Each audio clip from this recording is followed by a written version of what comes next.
can't remember the reference to Hoffa. It rings a bell, but I can't remember where.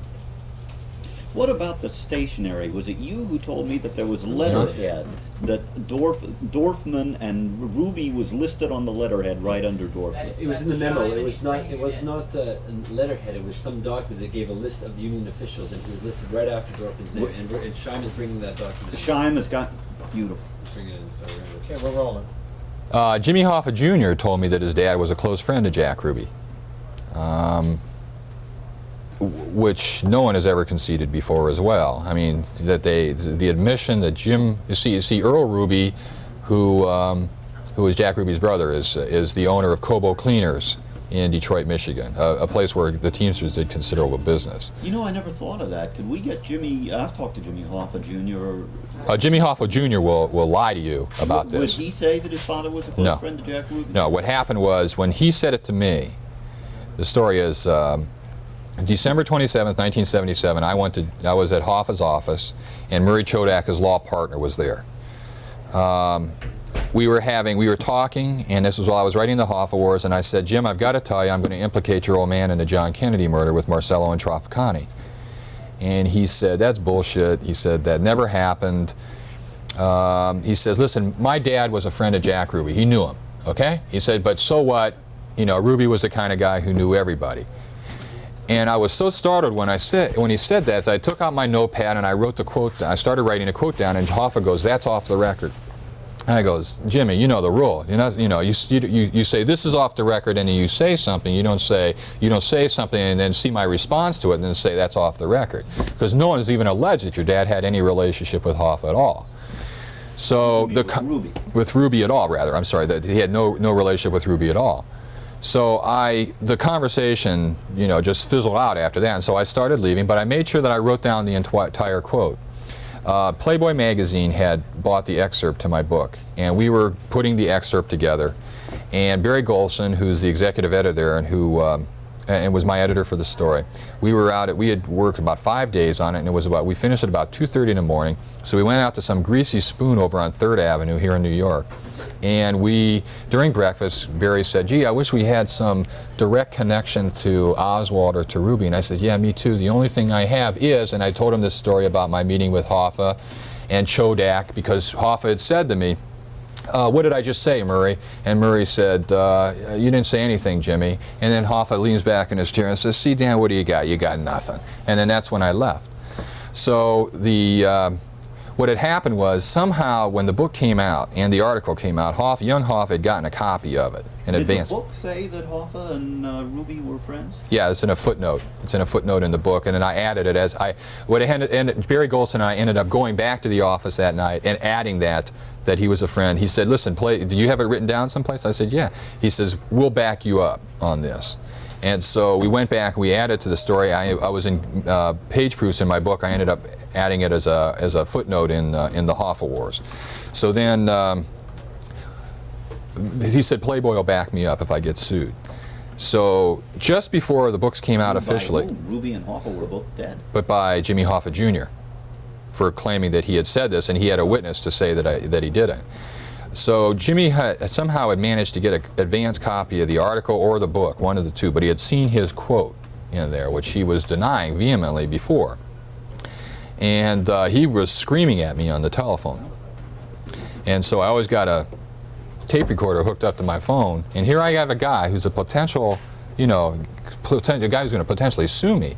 And so I turn on the tape recorder, and on tape, Hoffa admitted it again, that his dad was a friend of, that his friend was a Jack Ruby. Hoffa was then questioned by the House Select Committee on Assassinations, he said. And it was said during the committee investigation and during the questioning of Hoffa, he said, Moldea says in his book that you said that your dad was a friend of Jack Ruby. Did you say that? No, I did not say that. Moldea is fabricating that quote. He's a liar. Under oath. Under oath. And then the committee called me and said, he's calling you a liar, can you back it up? And I says, come on over to my place, let me listen, I want you to listen to a tape. I haven't talked to Hoffa since then. But I mean, when it was a telephone conversation? Yeah, I got a tape of Jimmy Hoffa Jr. admitting to me that my initial conversation with him was correct, that I had accurately quoted him. He was just upset with the fact that I had used it. The fact that his dad was a personal friend of Jack Ruby.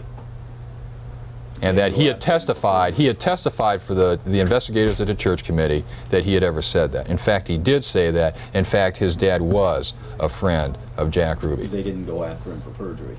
No. How important was Barney Baker? Barney Baker was probably Hoffa's #1 leg breaker. Close, personal, trusted by Hoffa? Totally trusted. Yeah, totally trusted. Was working for the Dorfmans. If Ruby had problems with his strippers, and even though they weren't Teamsters, the Teamsters Union was always a fix-it organization, certainly for meat cutters, for a lot of other things. The Teamsters applied the pressure. If he wanted to use the Teamsters to handle this labor problem, would he have talked to Dusty Miller and Barney Baker? Those would be two good guys to talk to. If it was a Teamster matter that he had a problem with, but he had a problem with the strippers supposedly. And again, I view this as being on the same, being analogous to Ruby's later claim that he had killed Oswald to spare Mrs. Kennedy the experience of coming back to Dallas to testify in Oswald's trial. Let me phrase it another way. If you had a problem, if you ran a strip joint in Dallas and you had a problem with your dancers and you wanted to deal with the Teamsters Union, would you go to the International Secretary-Treasurer and the President of the Southern Conference of Teamsters and the President of the International Brotherhood's closest muscle man? Would they be the ones? No, the tradition within the Teamsters Union is you go to the local Teamster head and you make the payoff. I mean, that's the traditional head. You pay off for the labor piece. Again, these international leaders, these international organizers, like Baker, the international leaders like Dusty Miller, didn't have that kind of influence over the Vaudeville Actors Union. Would they have bothered with something so trivial? No. No, they wouldn't. I believe it's far more nefarious than that. Given what you know about the mob, which is obviously a lot, and what you know about Ruby, how likely is it, do you think, that he would have shot Oswald or anyone on the spur of the moment, an impulse, because of his grief over the death of President Kennedy? It's difficult to believe. It's difficult to believe. To me, the murder of Oswald was a blatant attempt to silence him. I think Ruby was sent in there to silence him. Based on what evidence? Based on the evidence of who he was connected to, based on the evidence of who Oswald was connected to. To me, the assassin of John Kennedy, I don't care if Oswald did it or not. I don't care if there was a guy on the grassy knoll and in the Dow Tex building and up in the Texas School Book Depository and on the Triple Underpass. To me, these guys are robots. Somebody pushed their buttons and they went into action. I want to know the people who pushed those buttons. The evidence to me is clear that the button pushers in this situation were these mafia figures, Carlos Marcello, Santos Trafficani, and their labor racketeer boy, Jimmy Hoffa. To me, the mob did it. It is a historical fact, and this is information that just hasn't been developed. And I find it amazing that we can live in a society where a man like John Kennedy can be killed without a thorough examination of the facts. The Warren Commission did not give us a thorough examination of the facts. They did not look into the CIA mafia plots to assassinate Fidel Castro, which a member of the commission was directly involved in. It was his idea, Alan Dulles. Well put. Where's Tom? Tom? You might want to talk in What do you 1975. think? I wanted to just see if we could go over. You might want to talk about 75 and Hoffa, the Hoffa You murder. haven't been listening to this? I have been until I had to make one phone call, just the very last bit. I think it tells us the whole story, a lot more than we need, I think. No, you can pick and choose what you right. want. Exactly. But I would like to just do one thing, go over. Jack Ruby, but as I recall, you said, oh, that was in, he says, that was in 1939. They were friends in 1939.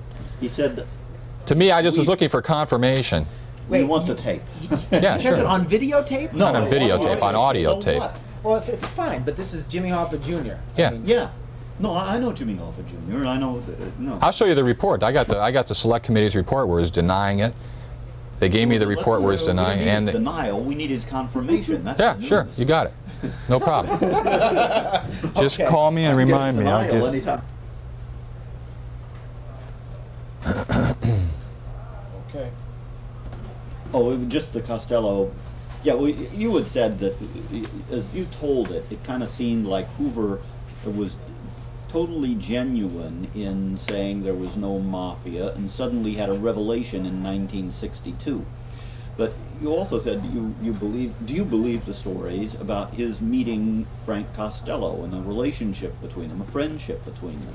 And if so, who the heck did he think Costello was? See, Hoover was a horse player. He was pretty open about that. He liked to gamble, and he liked the horses. He would regularly go out to Clint Murchison's place out, and when the Murchison family was running Del Mar out in San Diego. There was a place called Del Charro, which was a hotel run there, which was being run by the Murchison family, and Hoover was a regular. Every year when racing season opened, Hoover would be out there, you know, staying at the Del Charro, gambling at Del Mar, associating with Murchison and a lot of organized crime figures who hung around the racetrack. That was common knowledge. With regard to Costello, I'm sure that Hoover's justification was that he was a businessman who knew some people and that he was developing him as a source. As to whether Costello influenced Hoover's initial impression, or his almost career-long decision that organized crime didn't exist, I don't know. But I would assume that it's conceivable that it did happen that way. But I don't know the specifics of Costello's relationship with Hoover. Let me just talk about 75. John Davis, what? Okay, we're rolling. In 1975, in the midst of the church committee hearings, Ed Parton told me that he was going to testify at the hearings. He was going to testify specifically about Jimmy Hoffa's knowledge of the CIA and participation in the CIA mafia plots to assassinate Fidel Castro. In the end, he was not called as a witness. He was a guest of Senator McClellan. Hoffa was taken out on July 30th, 1975. The wisdom is, and government investigators have said, that the murder was authorized by Russell Buffalino, the man who Hoffa had brought into the CIA mafia plots to assassinate Fidel Castro back in March of 1960. The murder of Jimmy Hoffa was approved by Carlos Marcello and Santos Trafficani. Buffalino was essentially serving as an agent for them. I believe it was because Hoffa was talking to everybody. He had talked to the Senate Watergate Committee, he had talked to the Church Committee, he had been talking to grand juries, he had been talking to reporters. Hoffa knew that he was institutionally closed out from being president of the Teamsters Union, institutionally closed out from it. And his only means of revenge against those he viewed as being double-crossing him was to talk and to try to get them into legal trouble.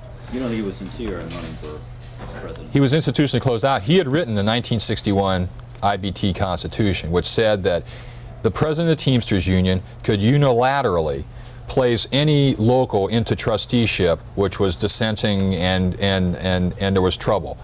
That same Constitution was inherited by Frank Fitzsimmons, and there was a lot of violence going on in Local 299 in Detroit where Hoffa hoped to regain power.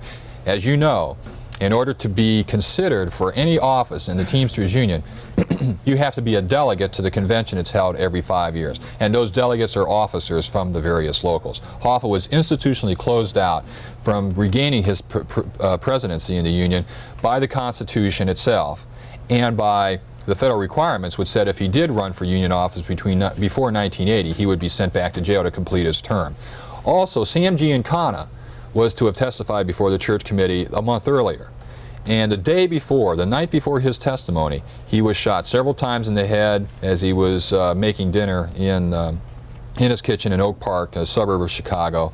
And later, Johnny Roselli, who did testify, was found chopped up into little pieces after last being seen on a boat owned by Santos Trafficani and found floating in Biscayne Bay. What did Roselli say? Roselli had told the Church Committee that Trafficani had teamed up with Castro to kill John Kennedy. That Castro